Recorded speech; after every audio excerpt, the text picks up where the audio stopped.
Rádio Gilão Tavira.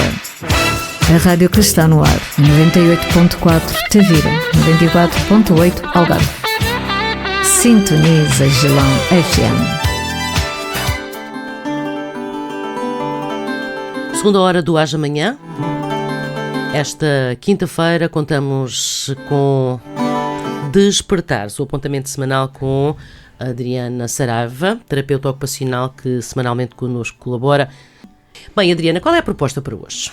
Então, a proposta para hoje vem no seguimento de um contacto com as escolas e neste caso concreto com um dos agrupamentos de escolas em que conversávamos um pouco sobre os recreios ativos, como poderíamos dinamizar o espaço exterior da escola, que mais do que ser apenas um espaço lúdico, pode e deve ser considerado um espaço pedagógico com potencial para a aprendizagem, vários tipos de aprendizagem, sobretudo aprendizagem não formal, com uma componente prática, exploratória muito mais vincada e que para onde nós deveríamos caminhar em termos de futuro da educação no nosso país, à semelhança daquilo que se passa noutros países.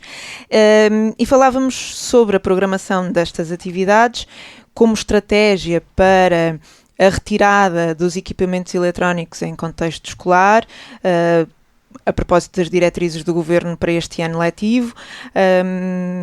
Já agora aproveito para acrescentar uma novidade destes últimos dias, que foi o Governo na Austrália definir a proibição do acesso a redes sociais para jovens abaixo dos 16 anos de idade, uma medida audaz e pioneira a nível mundial, mas que provavelmente reflete também aquilo que é o foco e as preocupações que se vivem nessas latitudes, embora se sinta um pouco por todo o mundo as mesmas circunstâncias. E então falávamos sobre o risco. E eu já ouvi algumas pessoas falarem sobre risco.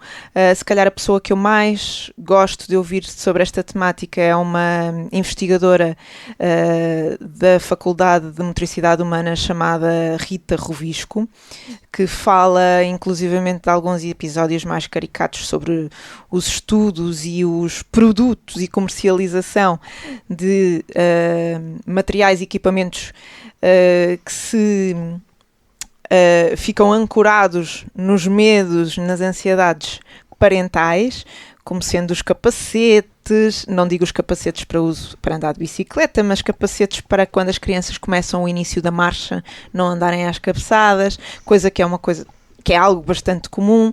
Bom, enfim, e entretanto, para falar um pouco sobre isto também, partilhar um pouco da sua experiência parental, e não só, porque é alguém que também está presente no contexto educativo a acompanhar grupos de primeiro ciclo, de alunos de primeiro ciclo, temos mais uma vez a Ana Teresa Andrade, que novamente aceitou o nosso desafio para partilhar um bocadinho. É assim. Não, uma sem duas, e se calhar até três. Muito obrigada mais uma vez pelo convite. É sempre um gosto vir cá e ver-vos e conversar um bocadinho. E se calhar as manhãs ficam mais animadas. Não há duas sem três e eu, Ana, não sei, se calhar ainda nos voltamos a ver. Claro que sim. Tavira é assim, acabamos por nos encontrar. É verdade. E portanto, Ana, estávamos aqui a conversar em off um pouco sobre a tua experiência como mãe, não é? Sei que não és um tipo de mãe helicóptero, mas podemos pegar logo aqui. A Ana tem 3 filhotes, um mais novo, que tem estado a participar em algumas das nossas atividades. O que é que tu sentiste quando o X se propôs a experimentar bobines, subir às bobines? Eu achei maravilhoso, fiquei super orgulhosa dele ter coragem de experimentar, porque o meu filho mais novo não foi durante muito tempo uma criança muito aventureira, jogava ali com alguma precaução, porque as crianças, quando não têm pais helicóptero, às vezes têm avós helicóptero. Não, eu tenho realmente 3 filhos e tenho aqui uma conjuntura que eu acho que me dá a vantagem de ver várias realidades diferentes, porque eu tenho um filho mais velho com 24 anos E tenho um mais novo com 9, tenho um sobrinho com 4 e, portanto, vivi aqui algo que me parecem duas realidades bastante distintas. Porque era impensável quando o meu filho mais velho iniciou a marcha a ver capacetes. Agora, com o meu sobrinho de 4 já consigo perceber onde é que os pais vão buscar essas preocupações. Não sou uma mãe helicóptero, todos os meus filhos caíram, todos se magoaram, nenhum pai e nenhuma mãe quer que o filho se magoe, isto é óbvio, não é? Eu já andei de ambulância com o filho e não é uma experiência que eu recomendo, mas as crianças precisam de cair, isto acredito piamente, por uma razão muito simples, porque se as crianças não caírem, não aprendem a levantar-se, e é isso que nós fazemos a vida toda. Porque durante a vida toda caímos, literal e figurativamente, muitas vezes. E se não aprendermos como é que fazemos para nos levantarmos, acho que podemos estar em grandes sarilhos. Nem mais, nem mais. E há pouco, quando eu falava sobre a Rita Rovisco e outros especialistas nestas áreas, pensava precisamente nisso, naqueles testemunhos de alguns destes profissionais que nos dizem: pois, há muitos pais que consideram que eles, se estiverem a brincar na rua, é um contexto perigoso, sobretudo pelo tráfico automóvel que aumentou consideravelmente nos últimos tempos, e não temos, de facto, a liberdade e o espaço público disponível, como haveria há uns anos valentes, provavelmente na nossa geração, para o brincar na rua com mais tranquilidade, não em total tranquilidade, mas também não havia telemóveis, não é? Pronto, as circunstâncias eram de facto diferentes.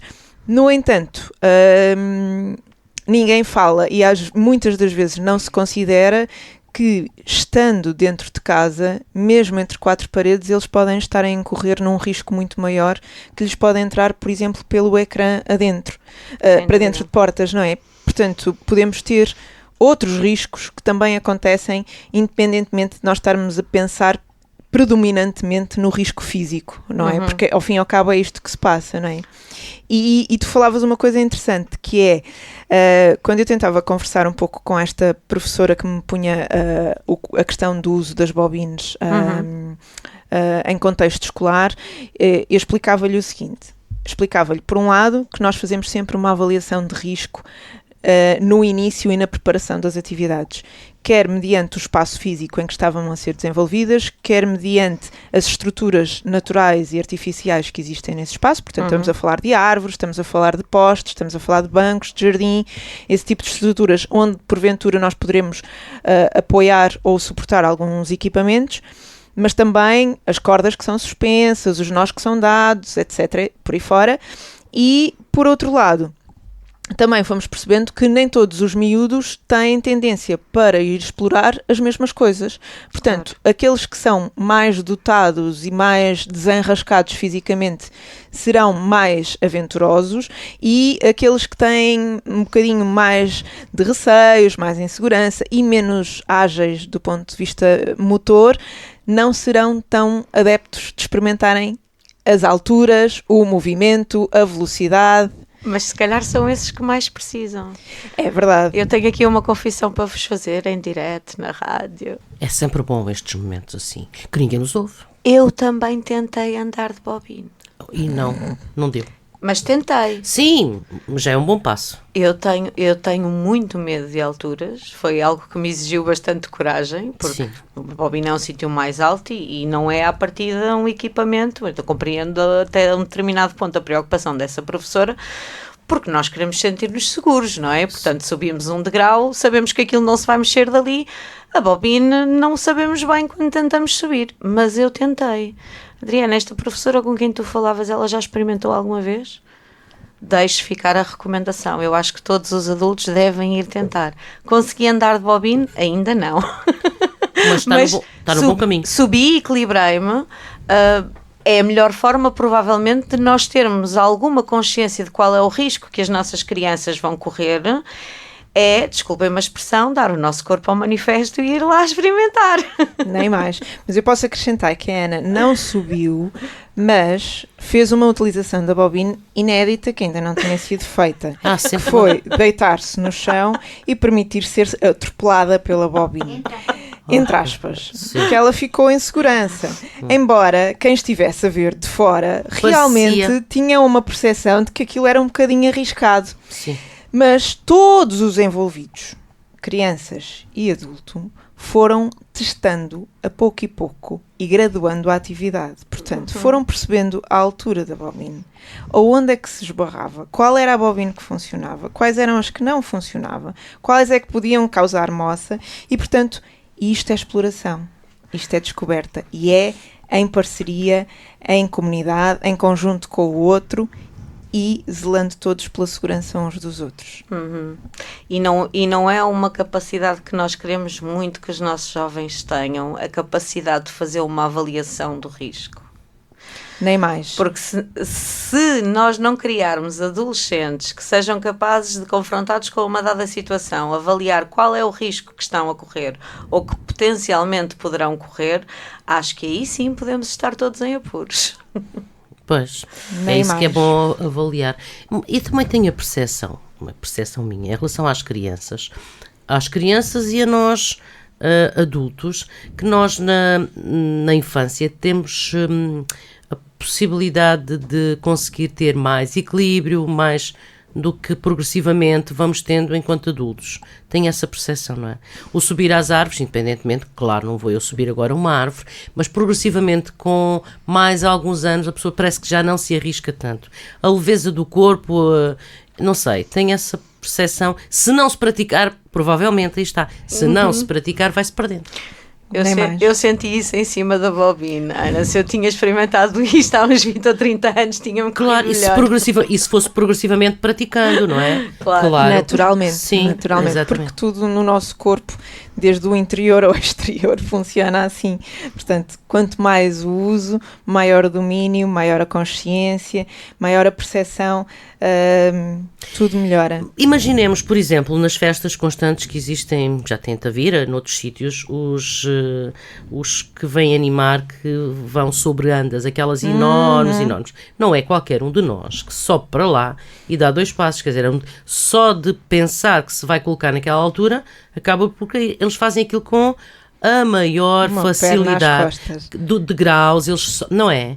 Só por aí está o exemplo, não é? Se alguém vai da mesma idade e não sei quê, que vai fazer o mesmo, até pode ser alguém atleticamente bem constituído, mas que não pratica. Claro, requer sempre prática, não é? Exato, e eu sistematicamente fazer determinada ação para se atingir objetivos de segurança. E na verdade nós vamos vendo isso, porque, e isto foi outra coisa que eu expliquei nesta conversa, é que muito frequentemente nós olhamos para aquela situação como produto acabado e fotografia da situação, mas aquilo é o resultado de um processo e aquilo que nós assistimos ao longo do tempo são as crianças a aproximarem-se dos equipamentos e irem passando as diferentes fases. Portanto, nós assistimos, assim como assistimos ao filho da Ana Teresa, assistimos a outras crianças a aproximarem-se de um equipamento, a experimentarem com uma fasquia mais baixa e aos poucos irem aumentando o grau de dificuldade, porque isto é o que é suposto acontecer num desenvolvimento normal. Claro. Eu naturalmente consigo consolidar uma competência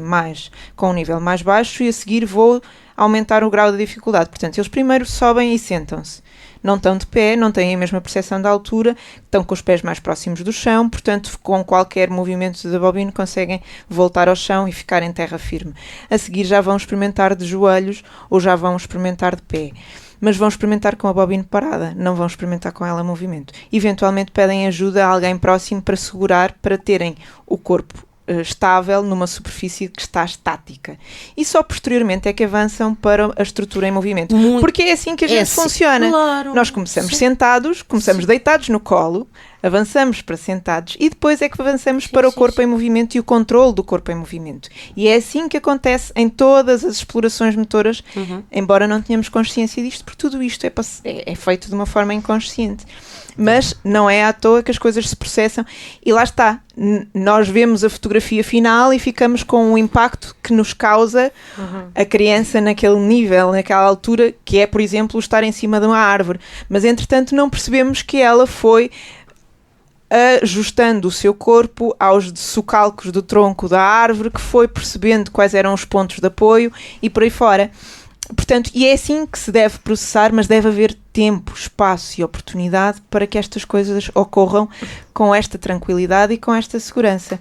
Frequentemente, os acidentes ocorrem em quem não tem estas oportunidades, ou seja, e o impacto desses acidentes.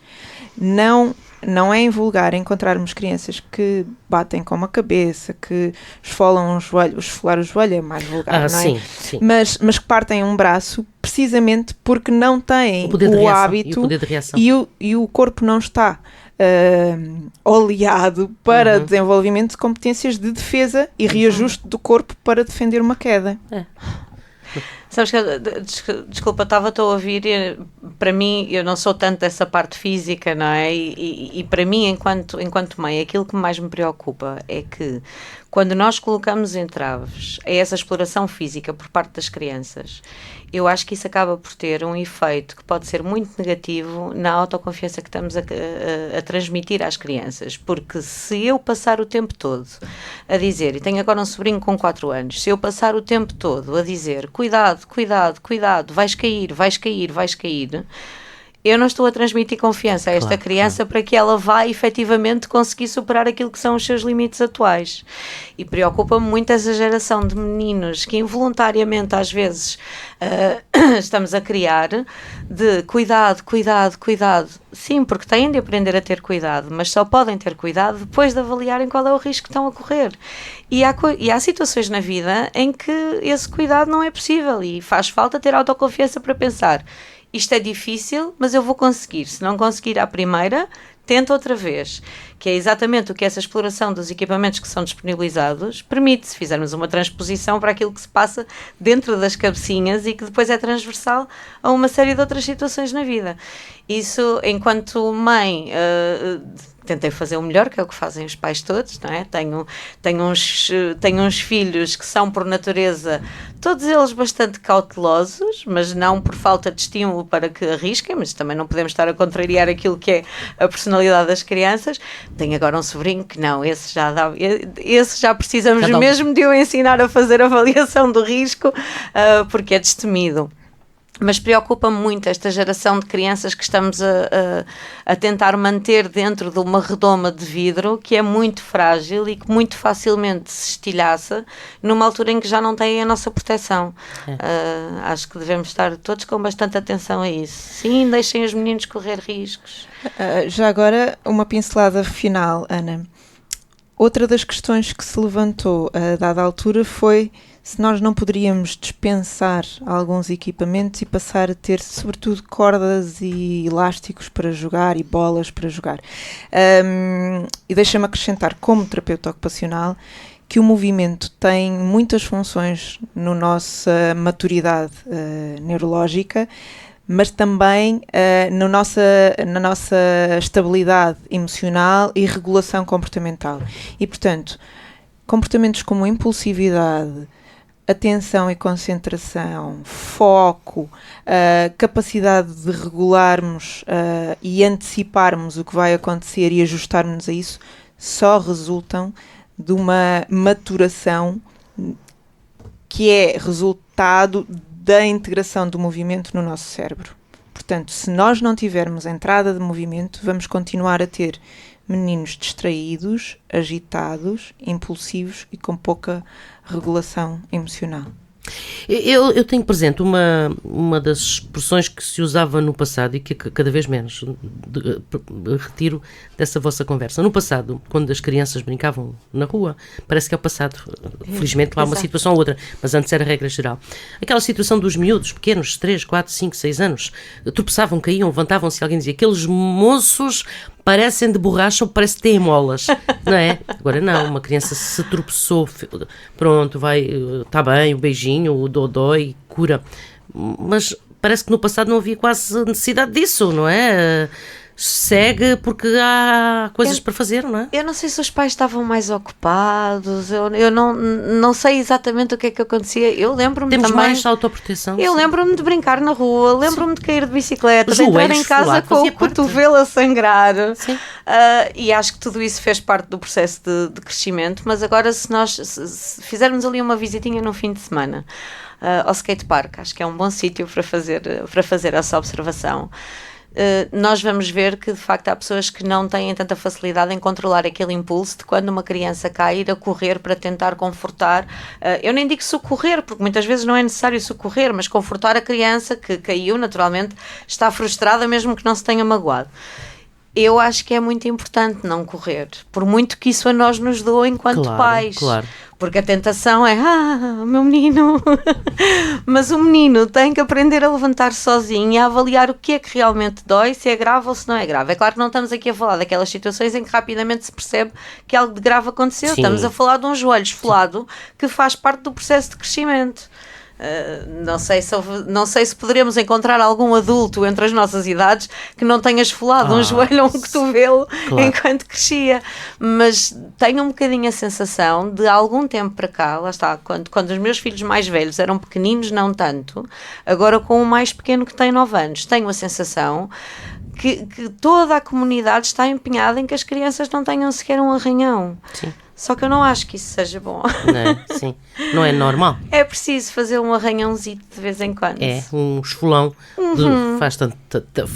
Porque senão depois os arranhões grandes vão doer muito mais. Se não tivermos esses pequenininhos para nos prevenir. Exato. É verdade. Bem, então, se calhar, Ana, não há 2 sem 3, se calhar mais daqui a algum tempo encontramos de novo. Adriana, da nossa parte, até para a semana. Até para a semana. Beijinhos. Um beijinho. Obrigado. Rádio Gilão Tavira. Frequências 94.8 e 98.4 FM.